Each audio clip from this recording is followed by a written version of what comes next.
Hello, my name is Jennifer Maring. I'm looking forward to sharing with you some incredible stories of fascinating people with inspirational messages. Today, my guest is William Gannon, and he has an incredible story about his life's journey. He's written a book called To Lose But Not Fail, and his inspirational message, I'm sure, will inspire you as it's inspired me when I read his book.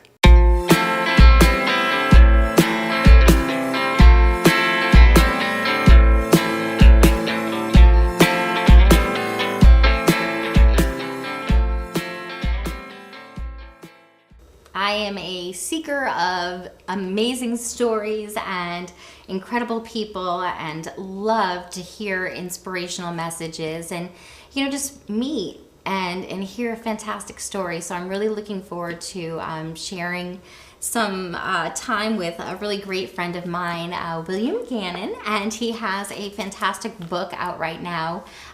It is called To Lose But Not Fail. And it is an incredible, incredible story of a great journey through trials and tribulations of life and how we can kind of overcome, these incredible battles that we face each and every day. So thank you for talking with us about your book. Oh, thanks for having me. Yeah, it's different. We all have our crosses to bear, so I think that's one thing that, we go through life, and everybody has different degrees of it. Everybody says, well, you have heavier shoulders, and you can carry this and carry that. But that's it. It's all the degree in what somebody could carry, and somebody may be able to carry less, and somebody may be able to carry more, but it's finding that. But it's finding a new purpose, maybe finding a new goal, a new coastline to set your sails for, or whatever, if you want to say, with using all the cliches and everything. But that's what you got to do. You really have to find a new purpose or a new place that you want to be in life. So, and I have to say, I have the opportunity to have known you for quite some years. I mean, granted, I've heard stories, have talked to you, but I didn't really know everything in detail until I got to read your book. And when I did read your book, all I kept thinking about is every single time I see him, he's always smiling. He's always happy. I've never heard him say a bad thing about anything, to be quite honest with you. I mean, you have an incredible way of making people feel good, and you make them feel present. And I think that this book kind of shares the way that you've been able to do that. I mean, starting from the beginning. I mean, here you are, an adolescent, incredible time in your life, and you hit a bump in the road. I mean, yeah, there's a little bump in the road there, and like I said, I go back and it started kind of when I was 5 years old, and I got burnt by bacon grease in the kitchen, and just kind of learned that I guess life had its little bumps and bruises or brick walls, whatever you want to call them, and they were there. And I think that's the difference of it. You're looking at it, and then we went on, and like I said, you're in high school and you're having fun, and high school is supposed to be a really good time of your life, and you really make these friendships and everything. I mean, in quintessential high school, small town, pep rallies, big football games. You're a part of all of this. All that, and it's fun, and you're out there doing it, and then all of a sudden, you go out one night with two kids, the best kids in the world. I don't even know why they were out with me, honor students, and total opposite, but that's just they were great kids, always smiling, the same thing, Mark Izzo, Maniscalco, just the salt of the earth, and we're just driving home, and then tragedy hits. We get pushed off the road by two girls, and we go head on with the car that's been drinking and driving. So there's a lot of stories behind that, and then there's covers up with the Meriden Police Department and things like that go on. So there's a lot of different things. State reopens the investigation. So I know. So it doesn't seem to really kind of end in the sense that it's a small incident. I mean, we're in a town. This includes a lot of people. You're in high school at the time, so there's a lot going on. Plus, you're dealing with some friends that aren't doing so well either. So Right, and that's the thing. You don't know, and I think that's the we weren't told right off the bat that we had lost Mark in the accident. I wasn't told that at all. I was told that I knew Matt was in a coma, and it was pretty much that's what I thought Mark was in at the time. So I wasn't told right off the get go. So that initial thing is everybody's grieving. Yeah. But and I think we can all relate to being teenagers and going out a night and hanging out with our friends, and you don't think anything's gonna happen. Then you don't. You think you're invincible. You're Superman at that point. Just like that. It's not gonna happen to us. That may happen the town over or something like that. But it proved it happened in our town, and we had a little stretch of bad luck. Whether it was we were just talking the other night about the Coyle girl that lost her life over Pan Am, and it started that, and Toupee that lost her life, and it was a bad time for she in high school, and but it was like one of those things. It was like a real life soap opera that unfortunately came true, and that's the thing we had to deal with. So I mean, definitely, it's.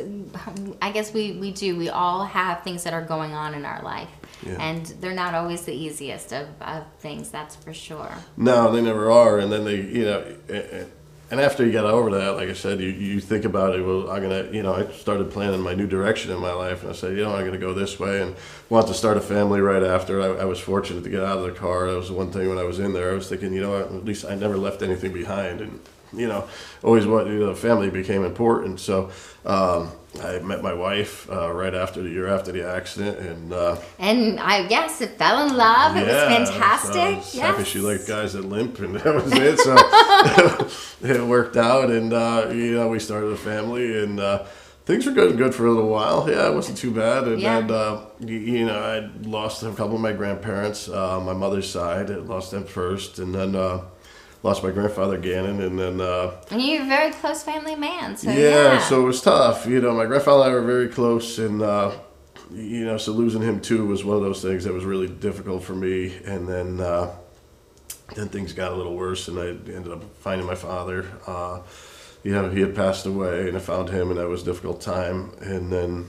And you're thinking to yourself, oh my gosh, like another thing. I mean, it's another thing, and that was after losing a daughter, and and losing my wife after that, and then eventually, my mother too. So it was crazy. So, but I've always had great support system, whether it be by family, by friends, by the community. So I was fortunate about that, and you find ways. Like I said, it always seemed like there was a time that when you're down or whatever, somebody picks you up. And that was always a good thing. I think nobody ever wanted to see me not smile. So I said it's hard to lose a smile. So it's one of those things. And I mean, I guess, that's the thing. I mean, you have incredible children. And I mean, your kids are great. And the thing is that, it's not always easy to get through the day, but when you do have people that are counting on you like that, I think that sometimes kids are a great reminder too of hey, you got to get back into the swing of things. And there's a story, like I said, when we're going up one time right after my daughter passed away. It was like 48 hours just crying for me, and it was tough because I didn't want to show that side to. I thought I should have been a pillar of strength at that point, and I was like, God, I'm not. And we're driving up there, and to go play some mini golf, do some baseball, something fun. I was like, we needed to change the scene, change the atmosphere a little bit. And like I said, my son just said, "Hey, Dad, you gonna be fun again? When are you gonna be fun again?" And it really does, like you said before, it's a light bulb moment that comes out, and you're like, wow, yeah. You know what? I'm affecting more lives, and it shouldn't be this way. And when you can turn that around, and then people start to feed off your energy. So, they're saying, hey, it's pretty crazy. Somebody can get through this. You gotta, we can get through it together. So I think that's really what, when I couldn't put the book down. I mean, when I read it, I just continued to read it from start to finish. It just was, and I think I was just compelled by it was just unbelievable. These, circumstances that were just continuing to happen, yet knowing you as a person, it was, incredible to see your strength of being able to just offer that optimism. and to my faith, my keep strength, it. and like I said, my faith in God, my strength itself. I think it comes from Him. Blessed with that, and so you gotta. My mother, we had a quote that she always told me. She's like, God doesn't give people things He doesn't want them to use, and right. you have to do that. And as I said before, I said, I look at you guys and I see the talents that you guys have, whether it becomes paintings and artwork, and it's just like, wow, you're out there, Charlie singing, and you're doing the show here and everything, and you guys are always creating something. It's like, and that's what life's about. You can't be happy with just one thing. If you're good at one thing, it's kind of like you have to expand and see and there's so much more fears, right? Overcome fears and keep moving forward. Right. And I totally agree. I mean, it's amazing that we cannot control every circumstance in our life that happens, but we can certainly control the way we react to it. And it's an incredible way to be able to kind of have a measure of intent of being purposeful in your actions and where you are and what you're doing, and the ability to share that with other people. And that's what you want to do. Is you want to go out there and show people that they can. That there is. There's so many people that want to see you fail, but whatever happened to the people that want to see you succeed? And that's what I grew up with. There's always somebody always telling you could. I was never really. I had people tell me I couldn't, but then you prove them wrong, and then they're like, well, they just go away, and it's just one of those things. It's like there's so many talents that we're all given, and it's just like like football was gone for me, but I said, wow, I give my heart and soul to this game, but then what can I do with it? And then I had my kids, and I said, well, I could pass it on. Right. And then when I got into coaching, some other kids needed help here or there too, so it was like one of those things. It was just like you see that. And you're able to give back, and that's just as rewarding as anything else. So. And I'm sure that writing this book, though, was probably pretty therapeutic to go through the whole process. And I'm sure, what was your intent of telling this story? Back when we were younger, we didn't have all the social media, so we weren't able to kind of tell our story this way. But now, it's just, I think it's going to be very helpful for people. Well, that's what, the purpose of it was for. Like I said, my friend Renee Morehouse got me into it. She's, she wanted to, she's like, you're writing a book. So it was one of those things that she got me into doing it, and she got me on the right tracks to do it. And it took a while, I won't lie to you. It was like, 6-year process, and I started with the car accident and prior to that, and then went on to different, events that did happen in the book. So it did take a while to get there, and I'm a slow writer. And well, I think that you had a lot to think of, and I do believe that, like I said, when I was reading this book, I was just overwhelmed at so many things that were happening in your life, and at so many things that you have overcome, and you have been able to really kind of be that uplifting person to others. And you're definitely a fantastic role model, not only to your kids, but also to the community. I'm always happy to see you in town, that's for sure. Well, likewise. So, it's always good to see you guys.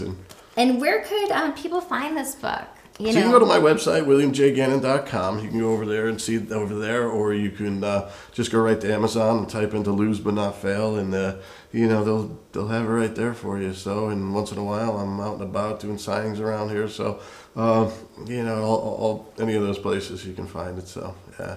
Well, I appreciate you sitting down and talking with me a little bit about your book that you've shared and your story. It's definitely compelling, and I hope that people have the opportunity to get this book. I know that not only if they have a friend that may be struggling, or maybe they just want a good read, and it certainly will open your eyes to just the possibilities and a way to be productive, be positive, and to take what you may feel like failure, but turn it into something that will be a success. And everybody could do that. It's just taking that first step. It really is. Absolutely. Yeah. Well, thank you again. Thank you.